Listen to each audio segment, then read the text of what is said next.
It's time for the SP and Bushy Show. Here's your hosts, SP and Bushy.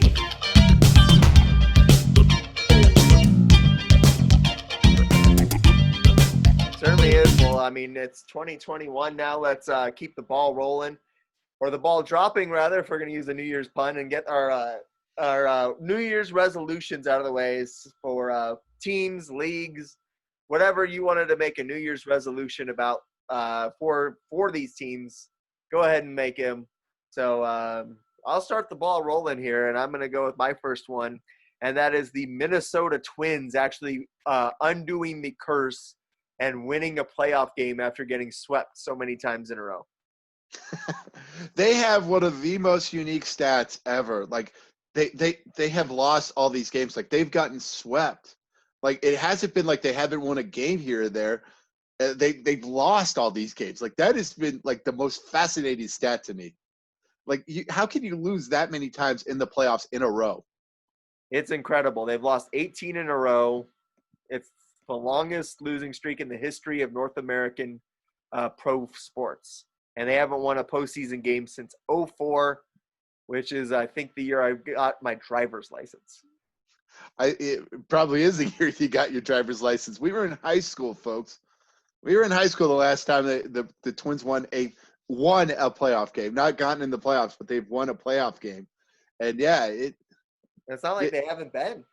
18 games in a row. I know, 18 games in a row. Like that has been like the frustrating thing. Like you get in and you can't even win one. Just win one. Like I said, the resolution for them is not even to win a series. It's to win one playoff game. Yeah, just win one, Get the monkey off your back. Maybe that will help a little bit. So that was my first New Year's resolution. It's the obvious one, but what's your next one? For me, this is more of a local thing as well. I don't think a lot of people, nationally know this, but we have a dispute with Altitude and with two of the major probably TV companies here with Comcast and Dish, and they're kind of in a dispute right now. And really, come to your senses, figure out this TV dispute, because you know what, we have a Stanley Cup caliber hockey team with the Avs. And we have a really good basketball team with the Nuggets as well. And I kind of want to watch them. It's like I know we can do it illegally. We can illegally stream, or we can find some backhanded ways to watch these games. But really, like, I actually want to watch these games. Instead, these guys are really, really having a pity party between each other. Yeah, that's a good one. I mean, it's one I hadn't thought of. That's a good one. I like it. Yeah, because really what's getting screwed are the fans, really. Like, we're getting screwed because, really, other than the national broadcast games, we probably won't get to see the Avs or the Nuggets at all. All right, next New Year's resolution I have, and this is going to be one that I don't know if it's one I want to see, but it is. It's one I want to see. I want to see it. I want to see either Drew Brees or Aaron Rodgers win that second Super Bowl this year. You got two of the greatest quarterbacks of all time. We talked about Rodgers earlier. You have Drew Brees, who's been on the verge of making it to the Super Bowl. Should have done so 2 years ago. Didn't get the opportunity. I would love to see either Rodgers or Brees advance to the Super Bowl and go against either Mahomes or Josh Allen or even Tannehill and or Big Ben even, and see like this great quarterback duel with either Aaron Rodgers making that New Year's resolution to finally get back to the Super Bowl and win it, or Drew Brees to kind of finally get back to the Super Bowl and win it. Yeah, it's that kind of Steve Young effect, really, with them. Like, thankfully they've had the Super Bowl victory, so you can't hang this upon them, But they've had really good success, but like, I guess good playoff victories as well, but then bad playoff losses as well. And that really, I guess it's like the Steve Young as well. Yeah, like Steve Young or like the Tampa Bay Lightning almost until this year. Like they just are always, both Rodgers and Brees, it seems like one of them is always in the NFC finals or the NFC, battling for the NFC championship. But neither one of them seems to get it done. I want to see one of them get it done this year. Right, yeah. Neither of them have been to the Super Bowl rather than those 2 years with 09 and 10. It's really kind of crazy to think about. Right, and it's been a decade. Russell Wilson has been to more Super Bowls than those two. Right. And it's been a decade since we've seen either one of them there. I would love to see one of them there. Yeah, I would love to see either one win, and that this could be again. This is probably going to be the end for Breeze because they're reportedly thinking of him putting in him with TV next year. So yeah, this could be the end for him. It certainly could. So I mean, I would love to see him. And again, with you, Rodgers is going to play for another 5 years. So. Yeah, he's going to be there for another 5 years. So it doesn't have to be this year for Rodgers. He's going to win the MVP. He threw for 48 touchdowns this year, man. I know he has thrown more touchdown passes than they've had punts, but really, I think this was a light the fire year, light a fire under his butt type of year, with the first round selection where people were kind of calling him out, like, is he done? And he's probably sticking a big, probably middle finger to the media, and be like, I'm not done yet. Yeah, absolutely. What else do you want to see, Bushy?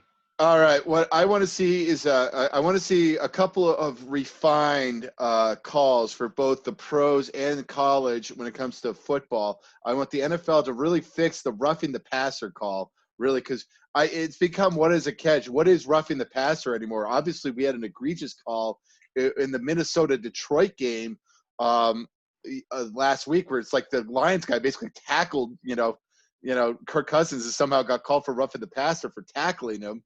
Which was really, really egregious. And it's just like, just fix the roughing the passer. We don't know what roughing the passer is anymore. It's like some refs call it, some refs don't. Really kind of refine these rules and fix them. Same thing goes for the targeting as well. I mean, obviously we saw it with the Clemson linebacker getting thrown out for really hitting Justin Fields in the ribs. Like, he's hitting him in the strike zone. Yes, he's using the crown of his helmet, which is, I guess, the fine. Stated the law, but really it's a terrible rule. Like, I know it's done for player safety. It really what should have been more harm was the Clemson linebacker.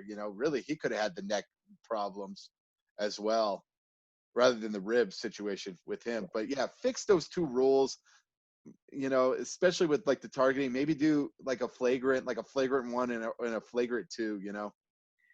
I agree. I'd love to see those rules refined. I think that the problem is we even saw it last year. I mean, I would have loved to have seen it work out where the NFL was able to do the pass interference challenge, but instead, I would love to see – this is the thing I would love to see. The NFL should vow to fire Al Riveron. He's a piece of shit. He fucked up the whole pass interference thing so badly by – I don't care. I'm going to put the thing that says, language. This is not – I'm going to mark the thing that says this video is not made for kids anyway. So it's not going to matter. But Al Riveron, instead of standing by his own guys, should have stood by trying to find what is the correct call for pass interference and what isn't. And instead, he stood by his own guys blindly every time. And the NFL and its officiating has gone so far downhill with Al Riveron in charge. I would love to see him fired. I would love to see, like you said, the roughing the passer refined and making it more like tackling a normal person would be in the game. Like, I'm sorry, it's hurting the integrity of the game. And it's obvious that there are certain quarterbacks who get those superstar calls more than others. And that's why it's such a garbage thing right now for the NFL. Exactly, right. And it's just really they didn't really need to change it. Really, the only reason they changed it is because a superstar got hurt with Aaron Rodgers. That's really the only reason why they really kind of refined the wrath from the passer. But yeah, we see the downfall of this integrity. You know what? Sometimes injuries happen. It does. You know what? It does. It is a contact sport. Okay, it really is. It's a contact sport. Just obviously, hit to the head or something like that. Yes, you got to call that if a guy's launching himself with the head in the head area, or something like that, or maybe the legs to kind of protect the guy's legs. But yeah, if the guy's in the strike zone or making a nice routine tackle that really, if the running back had the ball, you probably wouldn't have called it. But somehow he's the quarterback, so he gets the roughing the passer. So yeah, just got to refine it. And the same goes for, kind of slap. They're kind of swatting the ball, and they happen to hit the quarterback's head. Kind of barely graze it. Yeah, where he barely grazes it. Like, oh my God, like that guy's gonna get a concussion out of that. I think. Right. Yeah, I think the NFL thinks, oh my God, that guy's going to get a concussion. Would really, it's going to hurt a little, but that's the reason why they wear helmets, because of that situation. Right. Exactly. I agree. Like I said, that was one of mine. Like I said, I would love to see Al Riveron fired and then NFL just redo its all of its officiating and its rules. So Make us NFL officiators. Let's throw our hat in the ring. I love SP and Bushy, baby. We will help the NFL. common sense in 2021. Yeah, 2021, baby. We want common sense. That's all we want, really. I won't blindly stand by my officials. If one of them's wrong, admit you were wrong and take. It's a human error thing. It's going to happen sometimes. So, let's take the human error out of it. Let's make sure we get the right call on there. And as opposed to it being reviewable or not reviewable, let's make everything reviewable. Not to the point where everything is getting reviewed, because then it would take 7 hours to watch a game. But coaches should be able to challenge anything. Right, yeah. But then again, it would make the game longer, and just like people would just go, you can still get your 2 challenges, but you can use them on whatever you want to use them on. If you got called for a roughing the passer and you don't think it was one, use it. Yeah, but they somehow would still find a way to mess it up. Right. They somehow would still find a way to mess it up. That's the thing. That's why Al Riveron needs to get fired. Yeah, because he would find a way to mess it up still. They're like, that's roughing the passer. Somehow that wasn't, Yeah, if my referee called it, it's got to be right. All right, what's your next one, man? All right, next is another rule with the NCAA. I know it's a little nitpicky for me, but the NCAA, I've been kind of an advocate for this for about 10 years now. The NCAA needs to initiate the pro rule with down by contact. That's what I want. I want a down by contact rule. I know most of the players will touch the players, when they're down, but I don't like in college football when the guy's down, he's down. I want to change. You know what? Sometimes a guy slips. You know what? Let him get back up and try to continue with the play and all that.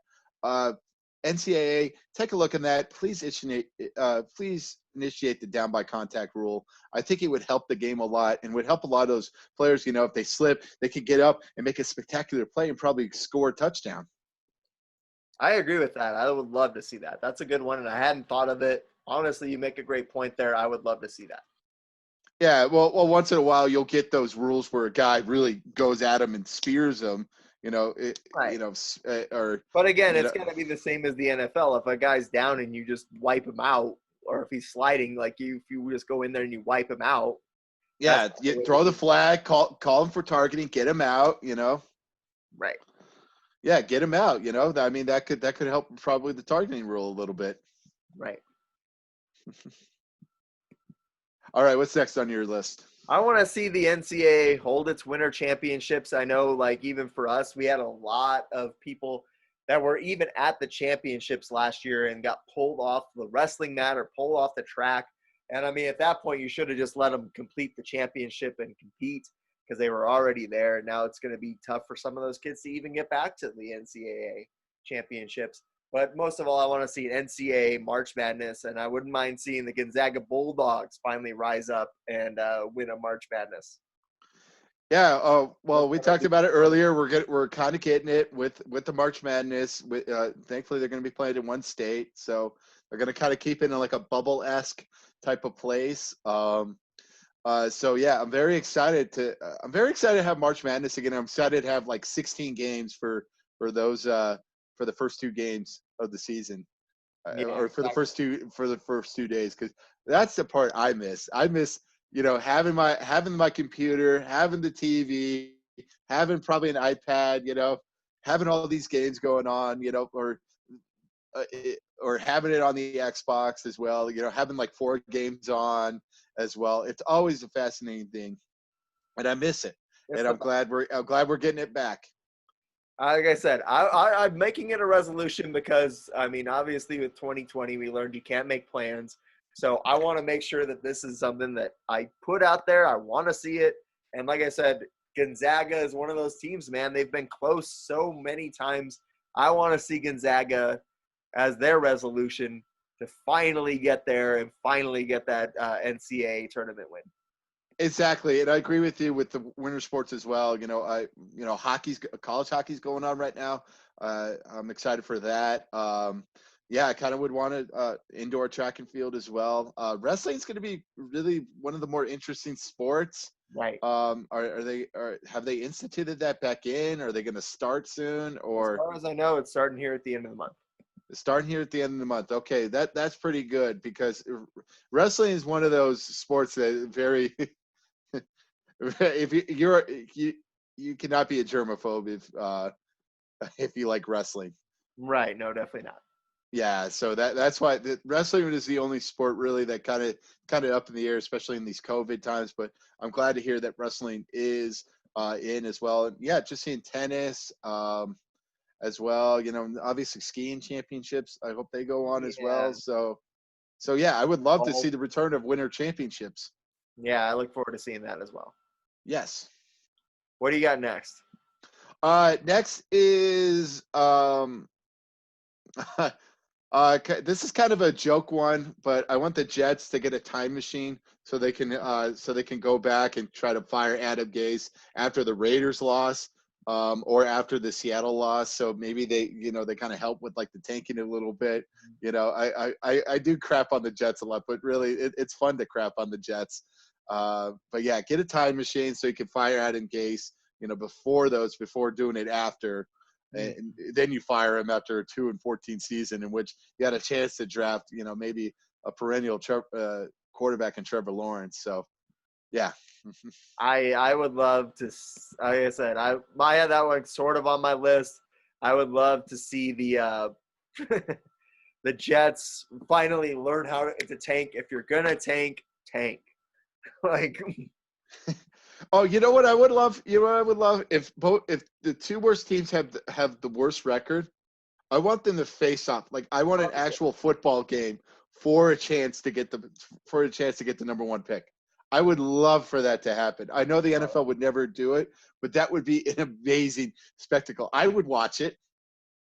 I would love to see that. That would be fantastic. Yeah, Jets, Jaguars, both 1-15, 2-14, and they still get to play, the right to play that first round pick, and it's like, and the winner has to win. It's the winner gets the first overall pick. I would love to see that in every sport. I'd love to see, okay, you have your two worst teams in hockey playing for it, as opposed to a lottery, or even with the NBA. Instead of a lottery, have a game between the two worst teams. And the winner, actually make it more exciting. Make the loser get the number one pick. How much taking would go? That's hilarious to see. I'd love to see it. The Knicks against the Timberwolves for the right to the number one pick, and it ended with a 35-34 slugfest.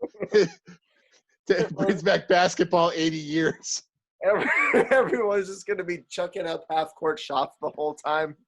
I'd love to see it. Oh, that would be great. I would have loved. That'd be an interesting aspect. Hey, why not? They're having a play-in game for the NBA. Let's have that. Let's have a tournament for the number one pick. That's what. More basketball. Yeah, absolutely. The losers go on. Yeah, that'd be the only wrinkle. The losers go on. Gets the number one pick. Yeah, the losers go on in this tournament. That would be hilarious to see. Or one team gets the 2-0 lead and decide to just hold on to the ball and get 24-second violations all the time. Yeah. That'd be fun. No one would even shoot the ball. It'd be great. Crap, we're up by 16. We got to choke. Here, and they score on their own basket.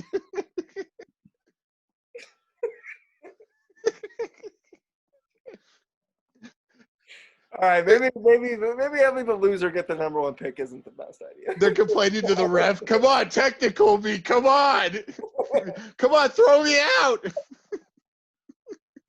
But it would be fun to watch just a game of two teams just trying to tank back and forth. Yeah, and the point guard's dribbling and it accidentally goes off his foot. It'd be like, oops. Yeah. Wah, wah. Yeah, and you need the sound effect too. The wah wah. It'll be like Space Jam. Both teams are fighting for the services of Wayne Knight to play on the team. Yeah, we'll have the equipment guys play for them this time. Yeah. Awesome.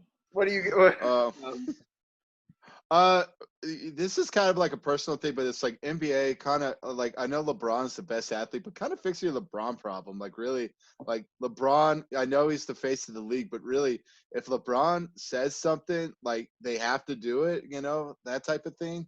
Can you disagree with LeBron once in a while or something like that, or be like, you know what, LeBron, you're good. You know what, you've had a great 18 years. Kind of force it out of the way and probably lead to the new stars because I think that's again, I kind of said this before. I think the NBA just has a like LeBron fatigue. Like they're really kind of just sick of LeBron. I think a lot of people are just sick of LeBron in general. I just like on that. I want to just I want like a big event to happen in sports where Sports Center doesn't show me what LeBron James tweeted about it. Yeah, exactly. Yeah, I got I disgusted with that as well. like I don't care what LeBron James says about Patrick Mahomes and the Chiefs winning the NFL champion or the Super Bowl. I don't care about what LeBron James says about the Tampa Bay Lightning lifting the Stanley Cup. I don't care. Like, I mean, it's nothing against LeBron James. LeBron James seems like a great guy off the court. But at the end of the day, I feel like part of that is because no matter what goes on in the sports world, ESPN nowadays just posts what LeBron James tweeted on it as news in Sports Center. And I think that's contributed to your fatigue as well. Yeah, well, he has a right to mention with the Browns victory because again he's from Right? Ohio. Yeah, I didn't bring that one up. He was legal. He was fine to do that.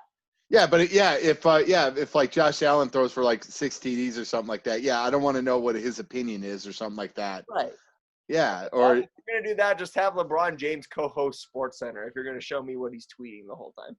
Yes, put that in. Yeah, major. Yeah, I want to know LeBron's shame of the LeBron. You know what? Yeah, that's what we should tweet at. We should tweet at LeBron and be like, "What's your take on the John Elway stepping down as a GM?" Right. Like, I mean, I want to know his take now. I mean, I would love this. I mean, I'm not even against LeBron as a player. I don't think. I mean, obviously, I would love to see him do it without another superstar on the roster with him. But at the end of the day, that would be a good resolution for 2021 for LeBron to win one without another huge superstar on the roster with him. Exactly. Yeah. Obviously he's had like this super team and all that, but right. He's brought in players, and he's kind of manipulated the fact, and the NBA has just kind of turned a blind eye. Like it's just like, okay, he's starting to resurrect this player empowerment era, which people liked at first, but I think people are starting to get a little resentment on this player empowerment era as well, where it's just like, what is going on? I don't care for it. I know that. Like I said, it's like, okay, it's like watching super teams go at it. And then if you're not one of those super teams, then what does it matter? Like, you're not one of those teams like there are so many teams that just aren't that super team that just wake up with no chance really at playing for an NBA championship. Right, yeah, like Minnesota and like the Knicks and all that. Yeah, right. You can count on probably one hand the amount of teams that have a legit shot of winning the NBA title this year.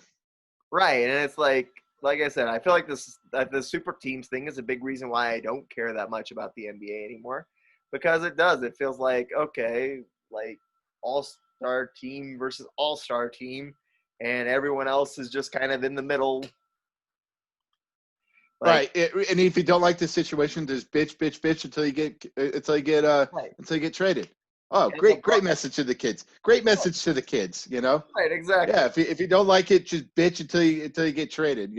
Or become friends with the other best player in the league, and then join the same team at the same time, and you'll be fine. Don't try to beat them. Try to join them. Yes. Can you imagine if you can't beat him, join Jordan did that if he tried to have Scottie Pippen shipped out for Charles Barkley and Karl Malone? That would have been interesting at the time. He would win every game by 90 points. Especially in that era, yeah. Yeah. I mean, like I said, LeBron has this history where he goes to either the team that's getting a lot of high draft picks or a team that has a lot of cap room. And like Or a lot of like prestige, you know. yeah, it's not even the prestige with the Lakers because they had the young talent to trade for Anthony Davis. So like they went there and he had the chips to set up the super team again. And that's why he went there. Same thing with going back to Cleveland. Same thing with going to Miami in the first place.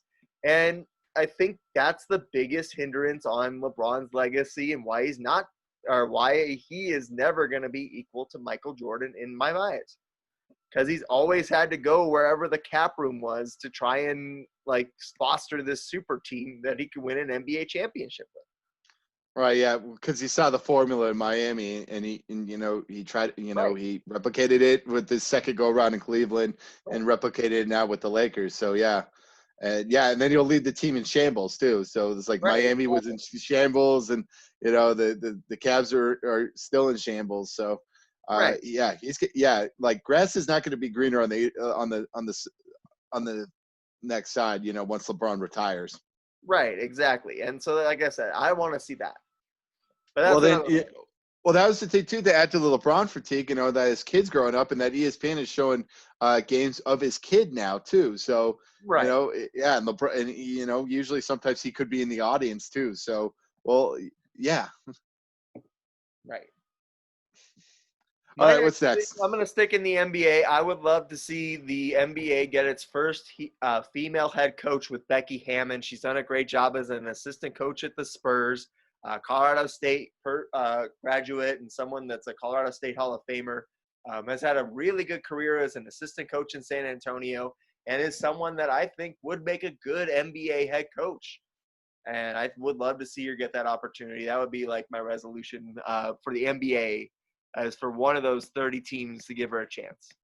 Right, I think Pop is trying to, force Becky into this like audition of him getting kind of thrown out on a couple of games. I believe she coached most of the bubble games as well. So Pop is really trying to put her up on this pedestal. I mean, we could give him crap all you want for his like media personality, but hey, he's kind of doing the right thing of trying to prop up. Hey, this is a good coach. You should take a look at her. Yeah. I know she's a woman, but take a look at her. She's a good coach.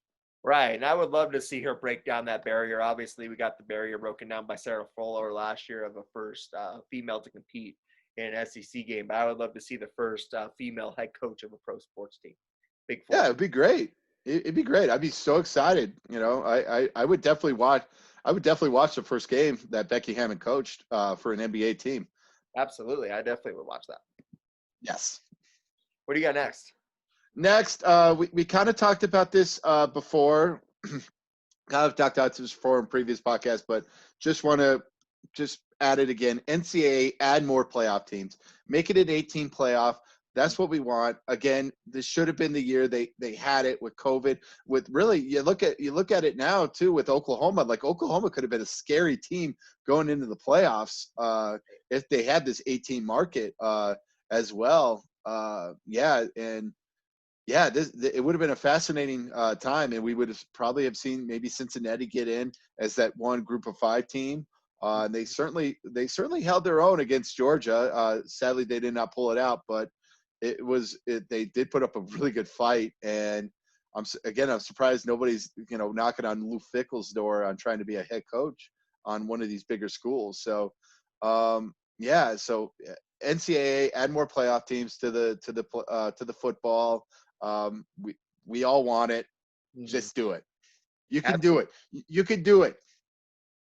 That one is obviously one of the best resolutions. I would love to see that. It should have been this year, like you said, because then you would have gotten Cincinnati, as opposed to playing Georgia in a meaningless game, which was actually on the road because it was played in the Georgia Dome. So it's basically a road game. Right, but it still was a good game. It was definitely one of the better bowl games that we've had. And I mean, I'm sorry. I mean, it's tough to get your players as a head coach to get up and play for a meaningless bowl game. So give me Florida meaningful games. What's that? Florida. Sorry, coughed. Exactly. Florida. Why would I not want more meaningful college football games as opposed to the prestige of who wins the Duke's Mayo Bowl?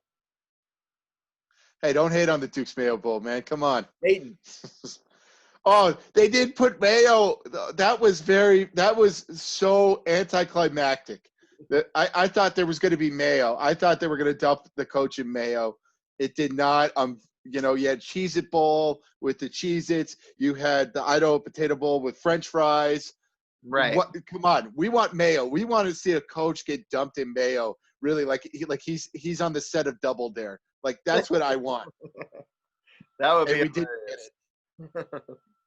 And we didn't get it. I want to see a coach get like so mad that he's dumped in mayo that he has to literally take a shower after his post-game speech. Before it. Yeah, but I just want them to add more teams, make it Yeah. more meaningful. Yeah, don't Why, be like a Florida where why would I not want more meaningful football games? yeah, don't be a Florida, even though I will hate on Florida, like really like Dan Mullen is a loser. He really is, like that was like loser speak after that game. He mentioned that, the 2020 Florida Gators, their last game was 11 days ago, and that was the SEC championship game at the game that Cotton Bowl was played. But that was just like a loser talk. Like really, your team messed up and you paid for it, But I see what he's saying. It's tough to get your team to get jazzed about, let's go play in the Cotton Bowl. If we win, we get nothing except maybe money for the program, which none of those big schools are hurting for anyway. And if we lose, we get nothing. If we win, we get nothing. If we lose, we get nothing. But let's keep the resolutions rolling here. My next resolution is going to be for either WWE or AEW to finally make professional wrestling relevant in the mainstream again. I feel like it's been a long time since obviously the Attitude Era and the late 90s, early 2000s when wrestling was really good. I want wrestling to be the must-watch TV event that it used to be. And I think obviously you've talked about it. You're not watching much wrestling these days. I want it to be back to what it was. And I don't know necessarily how you get there, but I know what they're doing right now and catering to the small group of fans that will watch wrestling no matter what isn't the answer. Right, and I kind of want a Monday Night War again, or a Wednesday Night War, or something like that. I think that would really put a hamper if maybe AEW decides, hey, let's go either Friday night, or let's go either Friday night, or let's go either Monday. Either compete with Raw or compete with SmackDown.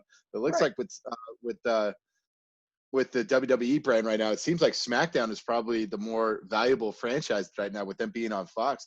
Maybe cut a deal with CBS and have them show AEW on Friday night to compete with SmackDown, other than Hawaii 5-0 or Blue Bloods, or something like that. We've lost them. We lost the 60-year-old market, in the show with that statement. But still, like, yeah, I would love a good, healthy competition with wrestling, and I do like professional wrestling. I just have no reason to watch it. Right. And I watch NXT right now, and that's WWE's best program. But if AEW was up against Raw or SmackDown right now, I would definitely be flipping back and forth between them. I would definitely be watching some AEW. And it's just because they're going up against what I think is the most exciting brand right now is the NXT. But I would love to see, like I said, an AEW versus Raw, battle it out. And then, you're getting all these guys. I would love to see them figure out a way to just make it exciting again and make it mainstream. Exactly. And I heard rumors that the AEW game is supposedly the video game that they have is based on the guys who made the old N64 games. So I may have to take a look on that. So that may get me excited again, because I love those games, and it's probably going to be a future list. But yeah, I would love a good, healthy wrestling competition. It makes me want to watch wrestling or DVR wrestling like I did when I was a kid, and like you and I were a kid. Like if we were going to miss Raw or Nitro, we would tape it. That was the thing. That's how much it meant to us. And now, you're seeing WWE trot out Goldberg and AEW trot out Sting, and these guys can't do what they did anymore. And I love both of them, but I don't know that either one of them is going to help you get to the next level. And I don't think any of the people on their rosters right now have been done enough to become that Rock or Stone Cold. Like that kind of guy that's like gonna be okay. The Rock is mainstream. The Stone Cold Steve Austin is mainstream.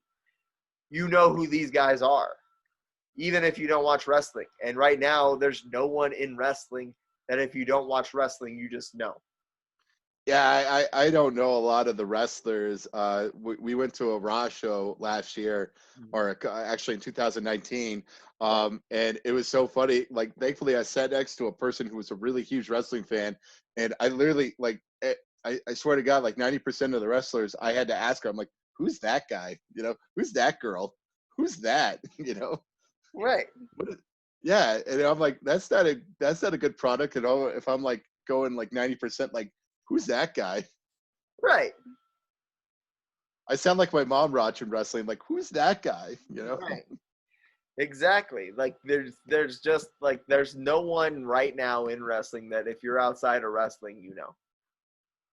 Yeah, but I again, I would love another Monday Night I War. love to Like, see it. I would love to see it. I would love a good like 4-year, 5-year run where I'm watching where wrestling becomes appointment television. Right, exactly. And it's not right now. I'd love to It's see it. not. What's your next one?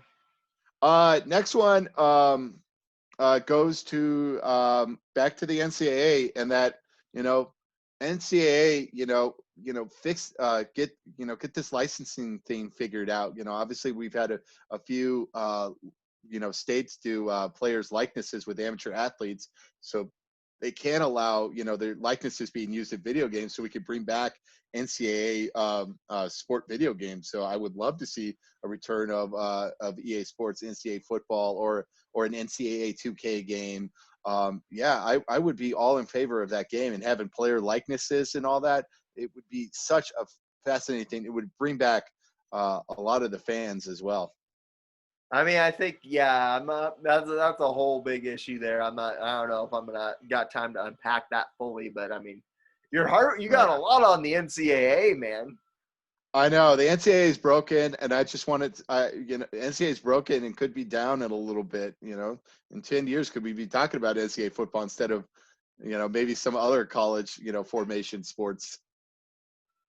Yeah, I mean, obviously, I work for an NCAA institution, so like I said, I'm not going to dive into that as much. But I'm going to instead segue into my next point here, and that's going to be for the Baseball Writers of America to finally figure out what MVP really means.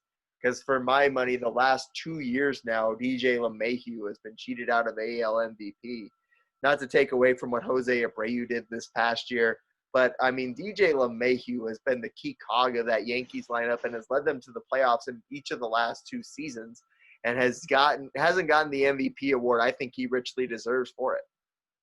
Yeah, I would love for him to get an MVP award. Obviously, he's been really one of the best players for the Yankees, if not the AL the past couple of years. So it would be great to see him finally get rewarded for that. And yeah, I mean all those years too, where they've just put Trout in, and those Angels teams were 70 and 90. I mean, yeah, they were awful teams, and it's just like, I think that maybe have to refine a little bit, as well. So refine what an MVP really means. Or the year Giancarlo Stanton won it instead of Nolan Arenado, and all Stanton did was hit home runs and nothing else for the Marlins that year. And the Marlins didn't make the playoffs, but the Rockies did. I mean, I think, Yeah, like I said, I think it's weird how the MVP voting seems to go. yeah, it is. Baseball, I know, is a funky sport, but really, I mean, how valuable can you be if your team is 70 and 90, but you're putting up stats, but your team's 70 and 90? Like, how valuable can you be? Right, exactly. Like how valuable can you be? Did he take him from 52 and 108 to 70 and 90? And if so, does that really help him that much? Yeah, it really doesn't help much. And I know Trout is one of the best players in the game, but he's been one of the best players. But yeah, it's like his teams have stunk, Right. and really, yeah. And I think it's just a lot of like maybe like Twitter things as well. You know, it's like, oh, you know, MLB trying to hype up, you know, Trout, even though yes, he is the best player, but it's like, oh, Trout hits a home run in a meaningless game that is, you know, 13-3. He hits a home run, you know, to make it, you know, 13-4 against the Astros or the Mariners or something like that, and it's like another Trout bomb with all the emojis and all that. Exactly. Yeah. Like I said, I want to see like the most valuable player instead of just the best player get it. Exactly. Yeah. What do you got next for me? This is the last one for me, and it's just basically I'm gonna get local again for the last one. It's just Broncos fix the ownership situation. You know, clearly, you know, this franchise has been lost for good 4 years now about this ownership situation. They really have dragged it on, and you know, hopefully they'll find a resolution sometime this year. But yeah, it's just get the ownership figured out. You know, is it going to stay in the Bolin family, or are they going to sell it now? So, you know, just fix that situation. You know, and just get it going, because really, the Broncos have been in this rudderless void for 4 years now. And yeah. Yeah, I mean, it's been tough to watch. One of mine was obviously for Vic Fangio to learn how to use his timeouts. If he could make that resolution, that would be great. That was mine as well. Yeah. I mean, I feel like we had already harped on him enough at the beginning of the show. But that being said, I think obviously that's one too, and I would love to see this ownership situation figured out, and for them to figure out a way to get the Broncos back to being one of the best run franchises in football, and for them to find a way for the Broncos to be relevant again. Exactly, yeah, because really under Bolin, they were probably one of the better run organizations of that time, yeah. And it's just like, really, it's a lot of dysfunction now, and it's just like, I don't like this dysfunction. You know, go back to being a well-run organization. Let the Raiders be dysfunctional. Right, exactly. That's their job. Exactly. My last one, and I started things in Minnesota. I'm going to wrap things up in Minnesota, and that is for the Minnesota Vikings. They need to make a resolution to find a kicker who can actually make a clutch field goal. I want to see the Minnesota Vikings have a kicker actually make a game winner or just not miss a game winner. You want an actual kicker with actual like clutch situations. Yeah, Exactly. Like, I agree. Laughable every year. There's like the Vikings are about to win some game against Seattle, and then boom, shank. Boom, shank, or they go for it because they fear for the kicker. Right. Something, because that happened against Seattle. Yeah, because they went for they try to get that 4th and 1 rather than kicking the field goal. You know, so that puts a lot of faith into that. Yeah, as well. Yeah. Well, yeah. Looking back at it, yeah, the Vikings, get a kicker as well. Same goes for the Titans as well. You know, find this kicking situation, because you know Titans had to take a double, had to take a doink, you know, to win the AFC South as well. So it's like, and their field goal situation is really suspect as well. Yeah, I would love to see that. Yeah, yeah, find kickers and all that. Or you know what? Hey, Vikings, maybe give it, you know, first and second overall pick for Brandon McManus. You know, yeah, I take that. Anytime you can get a first and second rounder for a kicker, I'll take it. They watch them use their first round pick on a kicker this year.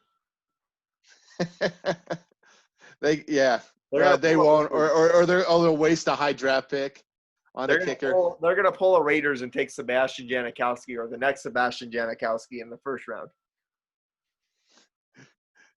Oh, geez. Oh, that would be high comedy if the Minnesota does take that. I think that, don't be surprised.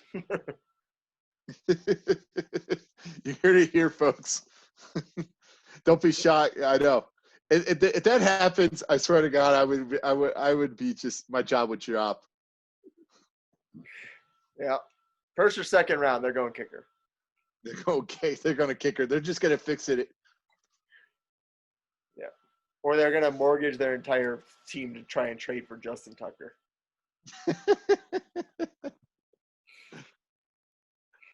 I could, yeah, you know, hey, I know we should dangle McManus to him. I'm like, give us a first and second, you know, or something like that, and you know, in a defensive player, or like Harrison Smith or something like that, you know, dangle that thing. Hey, get Joe Sakic on the phone. He'll find a way to get Brandon McManus for a 1-2, and then Harrison Smith, you know. Oh man. Thank you for listening to the SP at Bushy Show. This podcast was created by Sean Pooley and Stephen Bush. Intro was created by Zach DeMose. For more content, please visit our Twitter at SP Bushy and our YouTube page at Sean Pooley. Thank you again for listening.